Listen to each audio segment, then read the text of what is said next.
The White House press briefing room hummed with a familiar cacophony of shuffling papers, whispered conversations, and the occasional cough.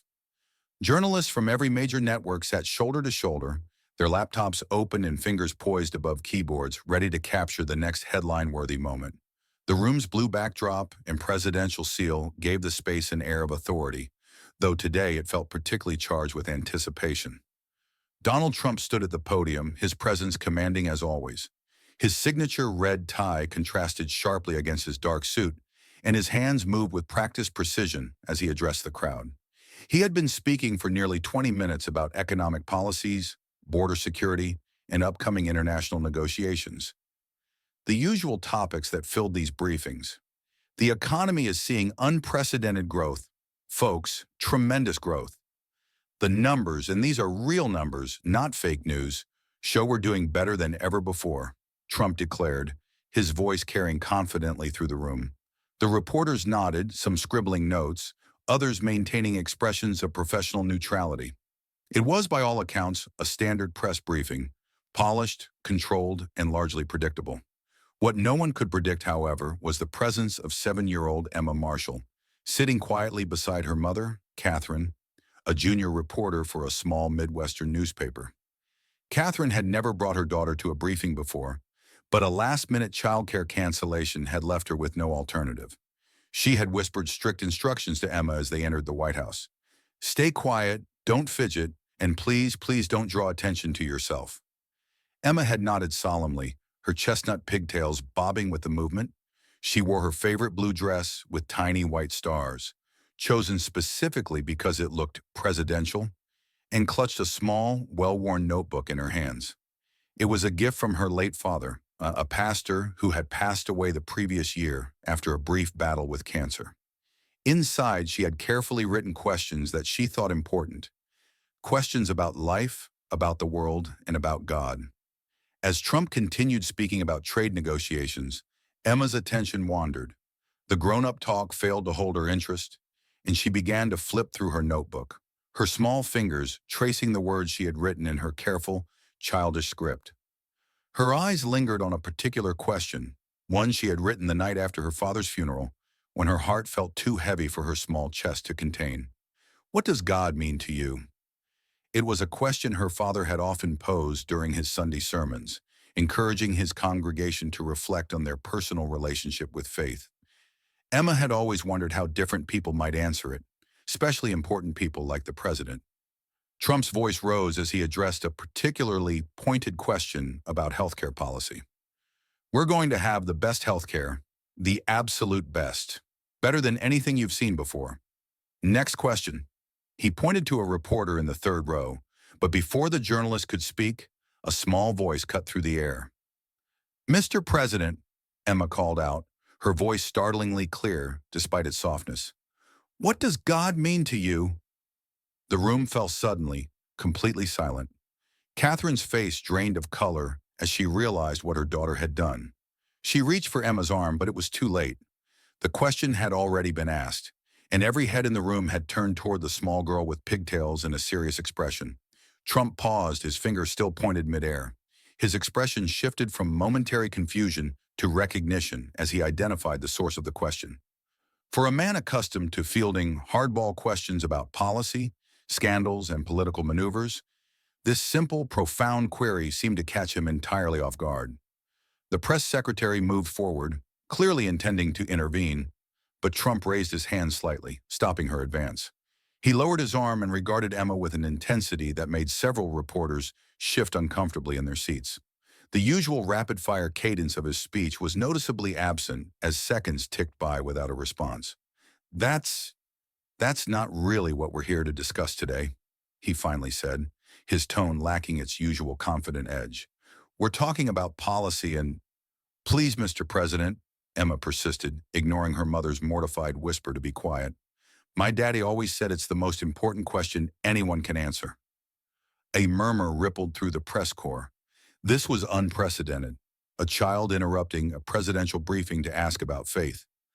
Cameras swiveled, focusing on Emma's earnest face, capturing what was quickly becoming the most compelling moment of the day. Trump's expression changed again, softening in a way that few in the room had ever witnessed.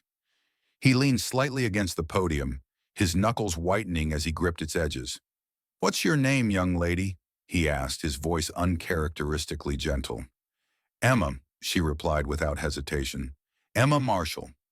"That's a beautiful name," Trump said, nodding slowly. "And how old are you, Emma?" 7 3/4, she answered, with the precision only a child would consider necessary. A small smile, genuine, not the practiced one he typically wore for cameras, briefly crossed Trump's face. 7 3/4. That's very specific. Catherine's hand rested on Emma's shoulder, torn between pride at her daughter's courage and mortification at the disruption. She started to apologize, but Trump shook his head slightly. "It's all right," he said, before turning his attention back to Emma. "That's a big question you're asking, Emma. A very big question." The press room remained utterly silent, the usual clicking of cameras now the only sound as photographers captured this unexpected moment. Trump seemed to be considering his response carefully, perhaps more carefully than he had considered any public statement in recent memory. He took a deep breath, and something in his demeanor shifted. The political persona, the armor he wore daily, seemed to fall away, revealing something more vulnerable underneath. "You know, when I was about your age," he began, his voice lower and lacking its usual bombastic quality, "I used to go to Sunday school in Queens. My parents would take me every week, and we'd sit in these hard wooden pews that were too tall for my feet to touch the ground." The reporters exchanged glances, many hurriedly taking notes. This was not the response anyone had anticipated. "I remember this one Sunday," Trump continued, his gaze distant now, as if seeing beyond the press room to a place from long ago. "The teacher asked us a question similar to yours, and I didn't have an answer then. I'm not sure any of us did. We were just kids after all." He paused, seemingly gathering his thoughts before continuing. "As you grow up, Emma, you start to face challenges, real challenges, moments that test you, that push you to your limits. And in those moments, you start to form your own understanding of faith and what it means." Trump's voice had taken on a quality few in the room had heard before. Reflective, almost pensive. The usual bravado was absent, replaced by something that sounded surprisingly genuine. "I've had those moments in my life, times when things didn't go as planned, when I failed or when I lost people who mattered to me." His gaze returned to Emma, who was watching him with complete attention, her notebook clutched tightly against her chest. "Did you lose someone, Emma? Is that why you're asking this question?" Catherine tensed beside her daughter, protective instincts flaring, but Emma nodded slowly. "My daddy," she said simply, her voice small but steady. "He went to heaven last year. He was a pastor, and he always said that knowing what God means to you is how you find your way when you're lost." A collective breath seemed to be held by everyone in the room. This was no longer a press briefing. It had transformed into something far more personal, far more human. Trump was silent for a long moment, his expression unreadable. When he spoke again, his voice had changed once more, carrying an emotion that surprised even those who had covered him for years. "I lost my brother Fred," he said quietly. He was one of the best people I've ever known. Kind, smart, had everything going for him. But he struggled with alcohol, and eventually it took him from us." The press corps remained frozen. Trump rarely spoke about his brother, whose death had deeply affected him despite his public reticence on the subject. "When Fred died, I was angry. Angry at the world, angry at the choices he'd made, and yes, angry at God," Trump admitted, his gaze now fixed on some middle distance. "I couldn't understand why someone like Fred, who had so much goodness in him, so much potential, would be taken while others, people who maybe didn't deserve it as much, got to stay." Emma nodded solemnly, a gesture that suggested an understanding beyond her years. "That's how I felt too," she said. "I was really mad at God for a long time." Trump's expression softened further, a flicker of recognition passing across his features. "And what changed that for you, Emma?" Emma's small fingers traced the outline of her notebook. "My mom said that Daddy wouldn't want me to be mad. He'd want me to remember that God doesn't take people away to be mean. Sometimes things just happen, even sad things. And God is there to help us be brave. Catherine's eyes filled with tears, her hand tightening on her daughter's shoulder. Trump nodded slowly, his gaze moving from Emma to the window, where sunlight streamed into the press room, casting long, golden rays across the blue carpet. "Your mom sounds very wise," he said. "And I think she's right." He straightened slightly at the podium, his hands relaxing their grip.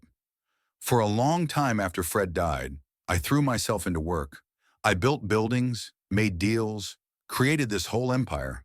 He gestured broadly, encompassing not just the room but the implied vastness of his business achievements. "I thought if I just kept moving forward, kept achieving things, I wouldn't have to think about the loss or the questions it raised." A few reporters shifted in their seats, pens poised but not writing, caught up in the unexpected intimacy of the moment. "But you know what, Emma? No matter how tall the buildings got, no matter how many deals I made, those questions were still there. What does it all mean? Why are we here? What happens when we're gone?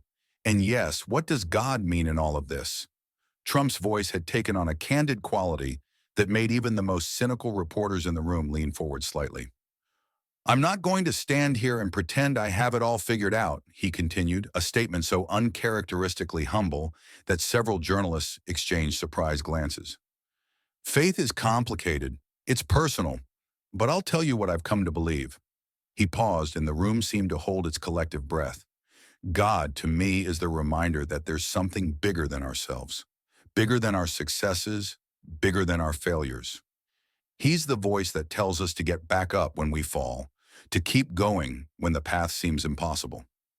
Trump's voice had taken on a steady, thoughtful cadence, so different from his usual speaking style that it was almost disorienting to those accustomed to his rallies and press conferences. "When I look at what I've built, at what I've achieved, I know now that it wasn't just me. There were people who believed in me, who supported me. There were second chances when I made mistakes. And maybe, just maybe, there was something more, something guiding those moments, those connections, those opportunities." Emma watched him intently, her small head nodding slightly as if she understood completely. "God is in the resilience that keeps us going when we think we can't take another step," Trump continued. "He's in the moments of clarity when we suddenly understand something that's been confusing us for years. He's in the kindness of strangers and the love of family." He looked directly at Emma now, his expression earnest. "And I think, Emma, that God is especially present in the questions asked by brave 7 3/4-year-olds who remind grown-ups what really matters." A small, surprised smile brightened Emma's face, but as she continued to look at Trump, her eyes began to fill with tears. They welled up slowly, then spilled over, trailing down her cheeks in silent streams. These weren't tears of sadness or distress, but something deeper, recognition perhaps, or the release that comes from knowing someone else understands your pain. Catherine wrapped her arm around her daughter's shoulders, drawing her close. The cameras captured it all, the tears on Emma's cheeks, the protective embrace of her mother, and the unusually somber expression on Trump's face as he witnessed the impact of his words. The press room, normally a battleground of competing questions and aggressive reporting, remained hushed. No one seemed willing to break the spell that had fallen over the gathering, transforming it from a political event into something much more profound. Trump cleared his throat, visibly moved by Emma's reaction. "Your father would be very proud of you, Emma," he said quietly.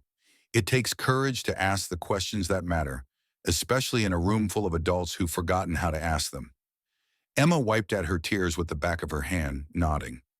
"He always said that questions are how we find our way to the truth." "He was a smart man, your father," Trump replied, "and he raised a very smart daughter." The moment hung in the air, fragile and profound. Then slowly a hand raised from the press corps, not with the usual aggressive thrust of a reporter fighting for attention, but with a gentle, almost hesitant motion. Trump nodded toward the journalist, a middle-aged man whose face showed the same emotional impact that seemed to have affected everyone in the room. "Mr. President," he began, his voice unusually subdued, "I've covered politics for 20 years, and I've never asked anything like this, but there was a time in my life when faith meant everything to me. I've lost that somehow, between deadlines and cynicism and the constant cycle of news. Hearing you speak just now, do you think it's possible to find your way back to faith after you've walked away from it? The question hung in the air, a testament to how completely the atmosphere in the room had transformed. This was no longer just about Trump and a little girl. It had become a moment of collective reflection. Trump regarded the journalist thoughtfully. "I think," he said slowly, "that faith is always there, waiting for you to return. It's like the porch light your parents leave on when you're out late, a reminder that no matter how far you wander, there's a way back home." The reporter nodded, visibly moved, and jotted something in his notebook. Another hand raised, this time belonging to a young female journalist whose eyes shone with unshed tears. "Mr. President, I lost my mother last year to cancer. I've been angry, just like you described. Does that anger ever really go away?" Trump's expression softened with genuine empathy. "I won't tell you it disappears completely," he answered, each word measured and sincere. "There are still days when I think about Fred and feel that flash of anger, that sense of injustice. But it changes over time. It becomes less sharp, less consuming. And eventually you find that the anger has made room for gratitude. Gratitude for the time you had, for the love you shared, for the ways they shaped who you are." As he spoke, more hands raised around the room, not with questions about policy or politics, but with deeply personal inquiries about loss, doubt, resilience, and hope. The press briefing had transformed into something no one could have anticipated, a forum on faith and meaning, prompted by the innocent question of a 7-year-old girl. Emma watched it all unfold, her tears now dried, replaced by an expression of wonder. She leaned against her mother, who held her close, pride having long since replaced embarrassment. After nearly an hour of this unprecedented discussion, the press secretary finally stepped forward, gently indicating that the session needed to conclude. Trump nodded in acknowledgement, but paused before stepping away from the podium. "Before we end, I want to thank Emma," he said, his gaze finding her once more among the crowd. "Sometimes it takes a child to remind us what questions really matter. And sometimes the most important briefings aren't about policies or politics at all. They're about what makes us human." He gestured toward Emma with a warm smile. "Emma, would you and your mom like to visit the Oval Office for a few minutes? I think we could continue our conversation there." Emma's eyes widened and she looked up at her mother, who nodded, equally surprised by the invitation. As Trump stepped away from the podium, the press corps rose in a spontaneous standing ovation, not for the president's policies or positions, but for the moment of authentic humanity they had just witnessed. Reporters who had come ready for political combat found themselves applauding a conversation about faith, loss, and the questions that transcend partisan divisions. Catherine led Emma toward the side door where the president waited, his typical brisk efficiency replaced by patient stillness. As they approached, Emma reached into her notebook and carefully tore out a page, which she offered to Trump with a solemn expression. "This is my favorite Bible verse," she explained. "Daddy used to read it to me when I was scared." Trump accepted the paper with surprising reverence, reading the childish handwriting aloud. "Be strong and courageous. Do not be afraid. Do not be discouraged, for the Lord your God will be with you wherever you go." Joshua 1:9. He folded the paper carefully and placed it in his breast pocket, directly over his heart. "I think I needed this today, Emma. Thank you." As they disappeared through the doorway, the assembled journalists remained standing, many wiping away tears, others exchanging glances of shared amazement.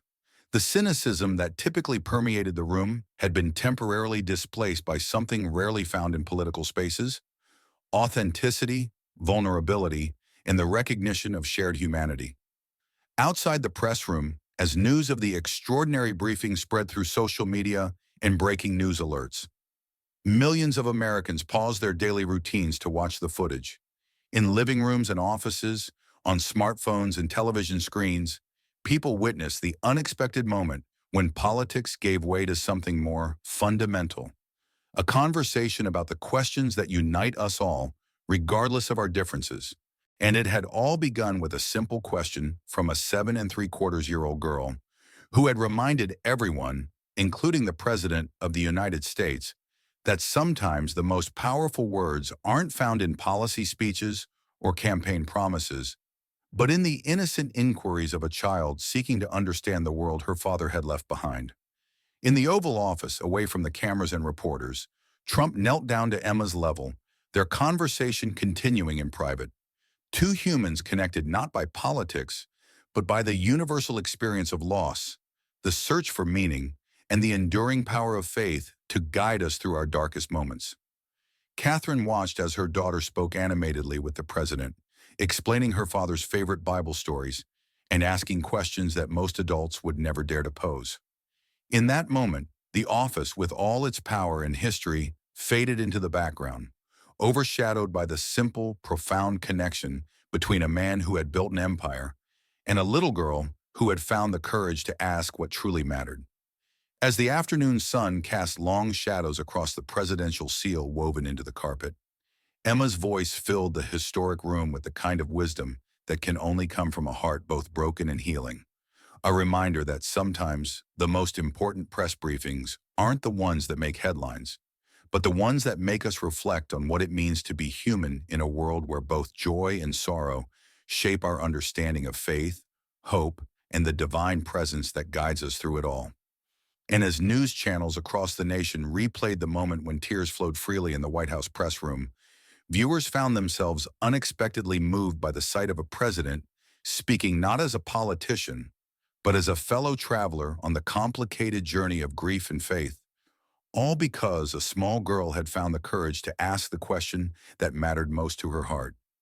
In living rooms and offices, on phones and computers, millions of people watched Emma's tears and Trump's response, finding in that unscripted moment a reflection of their own struggles with faith, their own questions about God's presence in times of loss, and perhaps most importantly, their own hunger for authentic conversation about the things that matter most. The hashtag number sign Emma's question began trending within minutes, followed shortly by number sign what God means to me, as people across the political spectrum set aside their differences to share personal stories of faith, doubt, loss, and hope. A brief but powerful reminder that beneath the divisions that typically define American discourse lies a shared humanity and a common search for meaning. As night fell on Washington, the day's extraordinary events continued to reverberate throughout the nation, a testimony to the power of a child's question to cut through the noise and remind us all of the conversations we should be having, not just about how to govern a country, but about how to navigate the mysteries of existence with grace, courage, and faith. And it had all begun with 7 simple words from a 7-year-old girl. What does God mean to you, Mr. President? Words that had transformed a routine press briefing into a moment of national reflection, reminding everyone who witnessed it that sometimes the most profound political act isn't making a speech or passing a law, but creating space for the questions that touch the very core of what it means to be human.